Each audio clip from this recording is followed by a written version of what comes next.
হঠাৎ করে বৌদি বাড়িতে আগুন লাগালো কেন? আসলে আমাদের বাড়িতে উঠোনে অনেক শুকনো পাতা জমেছিল, তো সেইগুলোই পোড়ানোর জন্য আগুন জ্বালানো হয়েছিল। তো এখানে আমি যে তোমাদের জায়গাটা দেখালাম সেই জায়গাটা আমি এখন পরিষ্কার করব। তার আগে আমি গাঁদা ফুলগুলো তুলে নিচ্ছি, কারণ গাঁদা গাছগুলো একেবারে মরে গেছে, তো সেগুলো তুলে ফেলে দেবো। দেখো আমরা এতগুলো গাঁদা ফুল তুলেছি।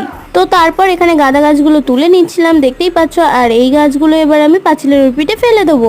আর এখানে যত ছোট ছোট গাছপালা হয়ে আছে সেগুলো আমি ভালো করে পরিষ্কার করে ফেলেছি। এই দেখো পুরো পরিষ্কার হয়ে গেছে। এবার এই গাছগুলোকে ট্রান্সফার করার পালা। তো এই জায়গাটা কুমড়ো গাছে ভরে গেছে, তাই আমি এই টবগুলো সব নিয়ে এখানে সুন্দর করে সাজিয়ে রেখে দেবো। তো এখানে আমি একে একে প্রত্যেকটা টব সুন্দর করে সাজিয়ে রেখে দেবো। আর ওই পাশে দেখছো ক্যারেটে একটা গাছ বসানো আছে, সেই গাছ সম্বন্ধে অন্য ভিডিওতে বলবো, আজ আর বলবো না।